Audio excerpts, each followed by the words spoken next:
Shut up! The Footy's on Triple M! Now on Triple M Footy. Too strong, too good. This is the Midweek Rub. That is just brilliant. How do you like those apples? Triple M rocks footy. Yes, hello and welcome to another edition of Triple M Footy's Midweek Rub. Of course, it's exclusive on the listener app also. Lee Montagna here, and I've got the big guns with me, Wayne Carey, Damien Barrett and Daisy. Good afternoon, boys. G'day, Joey. Good to be back again. Gentlemen. How nice was the footy? Joey. Hey, Damo, how good was the footy to be back round one? It's been we've been waiting for a long time. We've obviously had our issues in Melbourne over a long period of time, and to be able just to go to the footy with a crowd and sit back and enjoy it, it was a great spectacle. Duck, I'll start with you. What did you love most about round one? Well, you boys tried to say to me, say the crowd, right? And I'm prepared to say the crowd was fantastic. Great to have everyone back. It was great. And that's about to be pumped up again. We're going to have 75,000 at the MCG on Thursday night, obviously, if weather permits. Let's hope they still turn up. That was great. But you know what I loved? I loved the fact the players just played on. They played on instinct. And it's whether it's because this man, obviously, clearly because of this man on the mark rule, that the coaches and the players have thought, well, they're stationary. I can play on. Guess what? You've always been able to play on. It's not a puzzle. Get the ball, turn, wheel, make your decision on the go. And we saw a lot of that on the weekend. And because of that, we saw some really exciting footy. And guess what? Because of that, young forwards, big forwards were able to take marks and kick goals. It was just great to see. Really good first round. Can't wait for Thursday night. You've always been on that. Why not, when you take a mark, look over your shoulder, get back off the mark and go quick and get the forwards one-on-one. All of a sudden, Tex Walker looks like Wayne Carey and Tom McDonald was back in form. I've got a DVD here to show you. I'm sure you do. And back in the 90s, that's exactly what you did. It's a VHS, Duck. Calm down. We've been over this. Damo, what did you love about round one? To Duck's point about the key forwards, I love the debut performance of all the Swans, but particularly the big guy down forward, Logan McDonald, who had raps on him last year through the waffle system, had raps on him going into the draft last year, went to number 4 at the Swans. They got him, they unveiled him in week 1. He kicks 3. And equally exciting coming out of round 1, Joey, is the way I look at it, is the fact that in round 2, he's going to get to play alongside one of the all-time greats in Buddy Franklin, who's fit to go again. And that combination, I am genuinely excited about seeing what that does as of this week. And you've got, obviously McCartan and Blakey and these guys. I mean, with Big Bud up there, all of a sudden, guess what? They get the second, third, fourth best defenders. Makes a big difference to young guys. So you're right. I can't wait. The irony of him playing with Lance Franklin. Now, I want to ask both Kangaroos men, Duck, particularly you. Logan McDonald could have gone pick 3 to the Kangaroos. Ooh. They chose to take young Will Phillips, who didn't play in round 1. Sydney it falls in his lap at pick 4. Buddy Franklin, we go back a long time ago, Daisy. Mm-hmm. The Buddy Franklin-Richard Tambling decision where the Tigers took Tambling at 3. Franklin went through to the Hawks, and we know what Hawthorn did. Are the Kangaroos going to regret this decision? I'm happy to say this because I know this goes on Listener today, doesn't it? Yep. Good. Because I just had brunch with a very passionate North Melbourne man, Mark Brayshaw. And he said that Sydney could not believe, he said it was like sale of the century. When he was up, you get that minute and a half, they reckon Johnny Longway went like straight away. Yeah, as soon as he was available, they knew and they thought that they just couldn't believe they could not believe he was available. That was the talk. This is not talk out of round 1, Joey. This is talk going into the draft and out of it as to how he got to 4. Again, it's a bit like the Sam Walsh debate. Carlton would, that draft over again, they would still take Sam Walsh as much as every other club is happy with their picks. I reckon North give Phillips time, obviously, but there was surprising at the time. It's more surprising now, given North don't have the key forward. Good big man, better than a good little man. It is, and you're right. I do that. In saying that, and I wanted to get Duck's opinion, but you've got to give it some time because when I got drafted, it was Chris Judd, Luke Hodge went pick 1, Chris Judd went pick 3 to West Coast, and for those first 4 years, nobody could believe that Chris Judd went at 3 because he'd won a Brownlow by his 3rd or 4th year, won a premiership. Hodgie took a little bit of time to get going, but by the end of their careers, it'd be very hard to split them. So you do give them time, but I think maybe the Kangaroos, Daisy, might regret it. What about you from round 1? I love the debutants as well. Obviously, the bloke you spoke of down there, Logan McDonald, kicking 3. A bloke alongside him, Duck, Errol Golden. Got a name like he should be in Superbad. He was unbelievable. And I tell you what does happen. When they play with Lance Franklin, they'll walk taller too. Ooh, Not only do they get the next defender in line, the Essendon boys, Nick Cox, 200 centimetres he's Joey. He started on a wing. The modern footballer, unbelievable. Harrison Jones kicked 0-3, but looked like a likely type. And your boy from North Melbourne there. The other one, little Tom Powell. Powell. He looked about 13 years old, but he can play. He looks prepubescent, that young fella. But he had a red-hot crack. Unfortunate, that the Hawks went with Connor Downey and he sat on the bench the whole time as the medical sub. But I like that, and I like the hype that comes out of round one after you see a good debut. Do you like the fact, while we're on the debutants, do you like the fact that the young fella from Hawthorn gets in the middle of and sings a song and he hasn't even stepped foot on the park? I hate that. I felt bad for him. I reckon that should be a rule that you can't make a debut as the medical sub. It's just, hear the sentiment to what you're referring to. He sat there for the whole game, and that's his first game. It was flat. It was unfortunate. It was just a bit flat. It was flat. Well, I'll tell you what, Joey, speaking of debuts, it just reminds me. Has it been a better debut I don't know, first game than Errol Gordon? Well, did he take Mark of the Week? I'm not sure. Anyway, Radsy, do you think? With the support, little kick around the body is okay. Thomas has marked the first gamer. He's an exciting young prospect, Dale Thomas, from 40 metres. Drop punt. He's kicked the corner at first. And he sees him. Wakeland up. Thomas in front. What a debut. 2 goals in the opening quarter for young Dale Thomas. 2 goals, 11 touches, and Mark of the Week in the first quarter. I was thinking, how easy is this caper? The Duck brings in his own DVDs. You bring in your own highlights That's from the it. first game. Get used to it. This is what we've got, Damo. Hey, next. And now you're not even the biggest daisy in town. There's one of the 3 mentions. Where's HR? Beautiful. Hey, next we're going to get all the latest footy news from you, Damo, including a bit of the fallout from the Patrick Dangerfield suspension. This is Triple M Footy's midweek rub, exclusively to the listener app. Joey here with Duck, Damo and Daisy. And Damo, some of the big footy news to come out of the first week. The big one was a significant one, Joey. One that's got ramifications, not just for this round of footy, Duck and Daisy and Joey, but for all time's sake, basically, with what happened with Paddy Dangerfield being suspended for 3 weeks. So I feel for the first time, there is now no ambiguity about what can and can't be done when it comes to knocks onto the head of opponents. And it was an accident. Absolutely it was. As recently as 2 years ago, even last year, he would have probably not even had to face the charge. Now he gets 3 weeks. To me, it's the right call. I get why he's wrestling with that situation right now. I get why some older footballers would scoff at it. But to me, it's significant that we now know. The bump is officially dead. It's not dead, Doug. It is just dead. don't bump in the head. No. It was an accidental hit to the head, a head clash. So it wasn't a bump to the head. It was it's not a head. dead. That's overly emotive. No. I'll tell you why it's dead.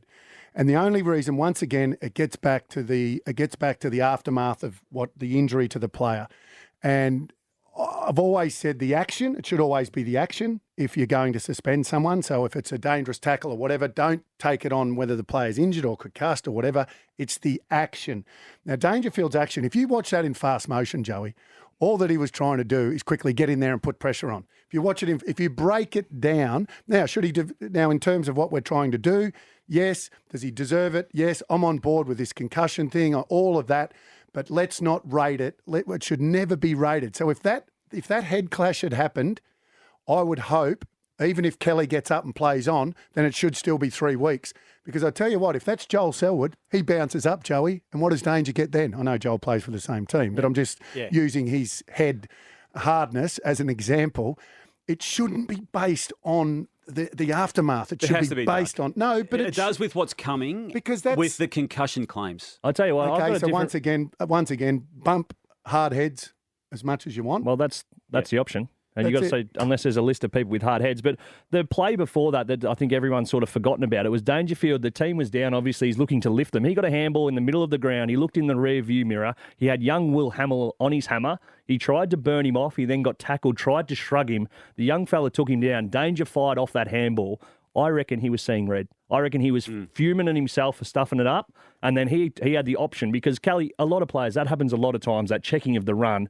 But he stepped in with a bit of vigour, a bit of force, and tried to just feel the body. No doubt. But he wasn't trying to have a head clash, was he? No, and the other thing that I think is that if you're at the tribunal, just come under that situation, just give him 3 weeks. Straight up. Don't send him to the tribunal to have it discussed. Just say, if you bump and that's the outcome, that's 3 weeks. The match review office. The match review officer. I agree with that. I think that layer of judiciary can be taken because out. Otherwise there's grey area again. Okay, so back to the point. So if Kelly gets up and he just, shrugs it off, then what? What should that get then? Nothing. No, well, then it goes, there's grading system. So then the grading wouldn't be severe, high, and No. So but what I I'm get, saying... I get to your point. If he gets up, So Duck, the contact's if he gets the up, Duck, same, probably but he nothing gets up. happens. To your point. Yeah. See, that's the No, one no, that... but Duck, we that's can't. the one that I'm wrestling with. That's Joey, the liability. Isn't that the same as if you're driving a car and you're going through a red light? You can go through a red light and there's no other cars coming the other way and you get no sanction. You might get a red light camera fine. But if there's a car coming the other way and you go through a red light and you hit that car and you kill that person, you then have to face the consequences. Okay. So it is dependent on the consequence, Duck. Okay. It can't just be on the action. You can't go to jail. I haven't heard the red light one. You got me. But I mean, I think we all know. We all now know that. All right. You've got me now. If you choose to That's bump, a great example. If you the red choose light. to bump, you have to. You I'm have going to to use suffer the that. consequences. Can I use that over the week? That'll be take wheeled that out one. all weekend now, won't it? You've just changed your view. And you've got a stat to back it up. And Joey, I reckon you've stolen that from someone too. I reckon I've heard it. I don't know. Damo, I didn't just make it up right then and there. I'd heard it somewhere. I don't know who I've heard it off. It's a precious moment, though. I've been working with Duck now for, 20 years, Duck, or thereabouts. I've never known him to backtrack. Well done, Joey. That's The red light one. It's a nice moment. What about the crowds? Duck touched on it in the first break. It's a good great. step, 75%. Obviously, you work backwards from 100K capacity at the MCG. That becomes 75K if they can get through. I don't think it'll be an issue for this Collingwood-Carlton game on Thursday night. The weather is a bit dodgy, and it'll get to 70 or thereabouts, but I think there'll be enough for everyone who wants to go, Daisy. And to me, that's a good number. I do fear, though, that they won't increase it before the Anzac Day. That's just the gut feel I've got on the whole thing, but it's a good start. While we're talking about crowds, and yes, the two big crowds, Collingwood and obviously Richmond over the weekend were fantastic, nearly 50,000, so nearly capacity to what we could put in. I'll tell you what, there were some disappointing ones as well, weren't there? Melbourne, North Melbourne, both really disappointing crowds. 11,000 to watch North. You know what? We haven't been able to go to the footy for 12 months. Finally, you get the chance to go and watch your team and support them, and you don't turn up. Really disappointing for me. Just one those two teams in particular. Last one that interests me, Damo, speaking of the Kangaroos, a little side note, the Kangaroos are playing the Gold Coast Suns this weekend, and there's been a lot made of Reece Shaw, obviously the coach of the Kangaroos, now up at the Gold Coast as an assistant. I saw there's an article in the paper today basically putting a bit of the spotlight on your criticism of the Kangaroos. Yep. Is there anything that you'd like to make comment about there? Only that it's a bit disturbing how many times that particular journo feels the need to refer to me and what I do, and that's probably the greatest take out of it. Joey, are you under the watch of the AFL, though, for how much you comment on North Melbourne? I think the word was monitored. Yeah. Monitored. Monitored? Well, how did that paragraph read again? It says, it is said that the AFL is monitoring Barrett's commentary in his column. What does it mean when it is said? Well, you're the journo. While we're on North Melbourne, really touching. No, while we're on that other topic. No, just to be clear on that, I am not being monitored. I never have been and never will be for what I do at the AFL.com. It's just an obsession of that particular guy who wrote the article. Who did write that article? Mark Robinson wrote the article, and he's I don't know what it's about actually. Not that they're that interesting. That they're that interesting at the minute, North. But while we're on them. Why, when you see a beautiful, touching moment on the weekend with young Jordan playing his first game for Melbourne, and he had his mum there were a lot of emotion, and then you go to North, and you've got, I don't know, how many debutants were there? There were 3 or 4 or whatever playing their first games for the club. And you had one of the greats, Glenn Archer, who wore number 11 at the club with distinction, one of the greats, and he presented all of the jumpers to all of those kids, no emotion, no anything, and I'm not sure any of them were wearing the number 11. So why is it North get it so wrong and other clubs at the moment get it so right when they're presenting these jumpers? Well, I'm being monitored for my commentary around North Melbourne Ducks, so I'll leave that. I'll leave that to say. I just found it really weird when you get a director there, and yes, he's a past great. Is he running the show down there though? Because that's a lot of the talk coming out. All that I'm saying is these other clubs who had touching moments. It is one of the most special moments in your career. So and I think clubs now get all of this sort of right, and Arch is just there handing him out to all of the players that were. And he's also ghostwriting Mark Robinson's columns too. So, yeah, anyway, you know what? I just found it unusual in a time where we have, or what, didn't they have time to ring up someone special that wore that number prior to them, or was that person not available, or they just thought, you know what, we'll just get a director and we'll just get him to do it. This is something we've got to keep an eye on, Joey. Yeah, there's still passion there about the Kangaroos. That's what we love, Daisy. We do. Speaking of passion, not really. I just thought it was unusual. We're going to look forward to this weekend because speaking of passion, there's a big game coming up, the Daisy Thomas Cup this weekend. But we'll look ahead to this weekend's game just after That's this. right, Thursday. Oh, I didn't pick up on that. Well done. Just wing it, Duck.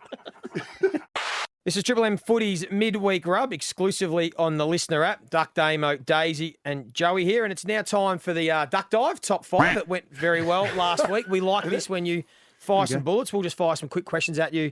Give us your first thoughts on it because I haven't prepared you with these ones. Last week, you didn't quite declare it. You got close, but after seeing the Kangaroos round 1, will they win a game in 2021? No.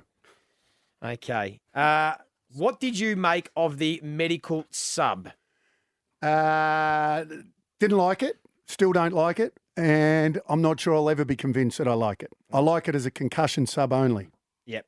Dame, you agree with that? Yeah, I do. I don't think it was abused on the weekend. I'm convinced it will be at some stage of 2021. I think the players that were subbed out and those that may even play in round 2 were all legitimate injury subs. But if you remove the ambiguity around it and make it, as Duck suggested, just straight concussion, we don't have this conversation. And the main reason for that young kid that didn't even get on the ground for the Hawks. Yeah. Awkward. Could we not get rid of the ambiguity by saying if you come off and substituted as a medical sub, you have to miss the next game? So it makes the doctor go, this is an injury that we know, like a hamstring or a shoulder. We know he's not going to play next weekend. If it's still touch and go, then you can't use the sub. And that way it takes out anyone trying to exploit that player, taking him off at three-quarter time and bringing on fresh legs. Look, it's a good question, but I reckon the doctors have enough to wade through when it comes to what is right and what isn't right when it comes to the players' availability and health and welfare.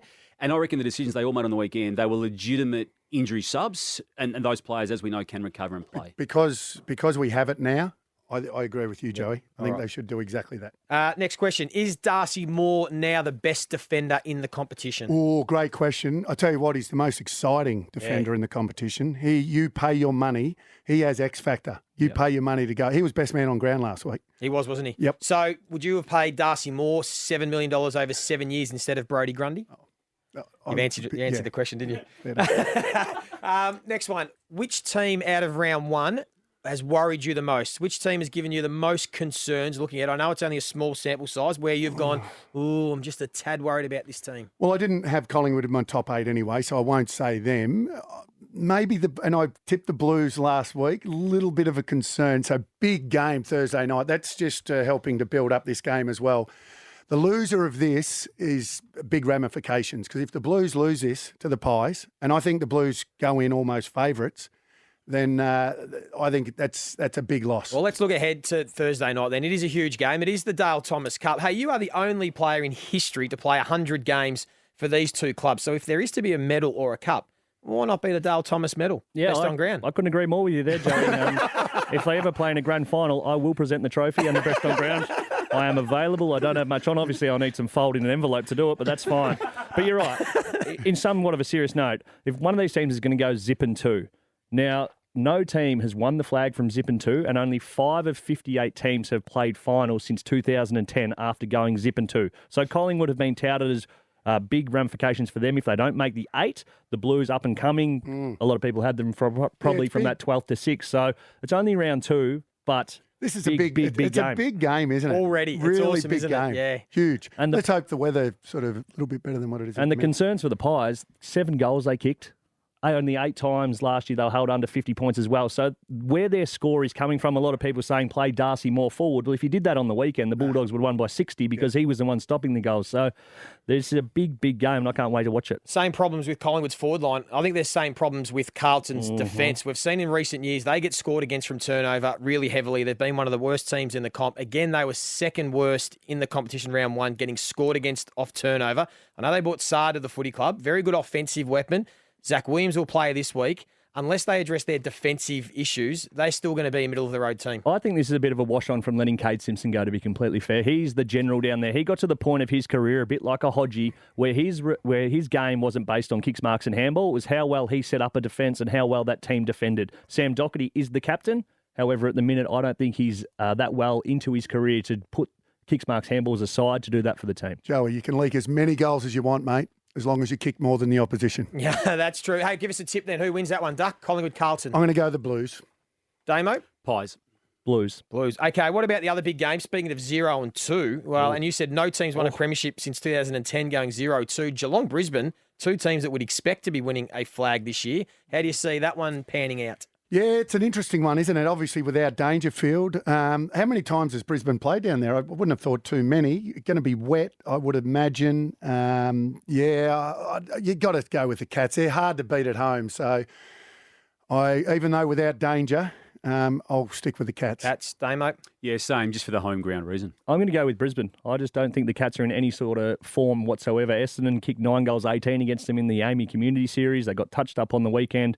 They obviously had a slowish start to their last season as well. They've had a shortened break. Teams have out-trained them because of them going so deep, so I reckon the Lions. And the last game we'll touch on, St Kilda, Melbourne. A huge game football-wise, but also, Damo, a game close to our heart, Spuds game. It is. The Spuds game, time to talk, Joey. It's all about Duck and Daisy and Joey, about the destigmatising of mental health, and Spud was a great advocate for talking. A lot of build-up to it. It's going to be very emotional for a lot of people, and certainly it will be for the Frawley family, Anita Frawley, inclusive of that Duck. I've spoken to her during the course of this week for an interview on afl.com.au, and it's the messaging within that piece is going to be very, very powerful. Yeah, totally agree. I think it's going to be an awesome game. Not convinced on Melbourne. I thought they did everything they could to lose last week against poor opposition, St Kilda. Well, didn't play. I don't think they played their best footy either. But I know they've still got players to come back, but they'll be too strong for Melbourne, I think. So I'm going with the Saints. Damo. Like what they did last week with those 8 unavailable who could be in their best 22. And I reckon that just suggested to me that they're real deal, and as such, they'll fix up Melbourne. And I think the Saints as well. And well done to everyone involved in that game. And Joey, absolutely. you've got to give us your opinion on that. Yeah, I think St Kilda will win. I like the way the Saints did it last week. Hopefully they get a few players back. And, of course, time to talk. If you do have a mate that you're not quite sure about, you think, geez, he's been a bit quiet, I haven't heard from him lately, just give him a call, touch base, check in, see how he's doing, because that's what this game represents. Hey, before we go, I want to get your best bet not your best bet, your certainty of the weekend. Who you think can't lose? Because last week, Damo was the only one prepared to put his neck on the line and come out. If we've got the audio, Rabsy, let's just take a listen again. You love it when I get into this tipping space, and you love it because I'm usually wrong and you can replay it the next week. I'll give you something to replay next week if I'm wrong. All right. Essendon are certainties in this game. Certainly. Good, Damo. Love it. I love it.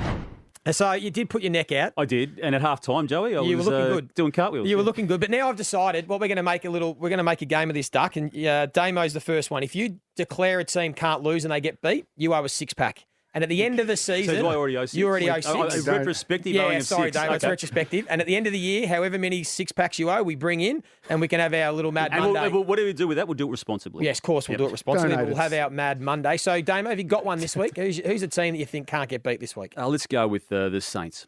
The Saints can't get beat. Good. Gutsy. Yeah, I'm going to go with Port Adelaide. I knew you'd go the easy one against Essendon.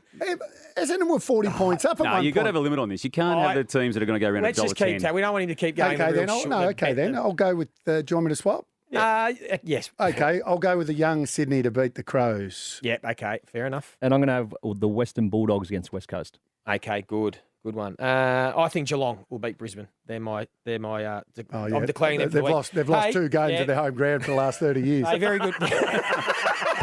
Really out on a limb. They're probably one of the premiership favourites.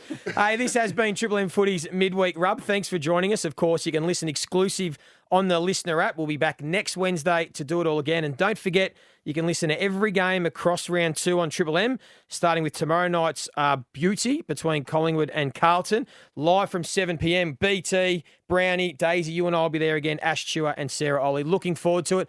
Thanks for joining us. Shut up. The footy's on Triple M. Triple M rocks footy.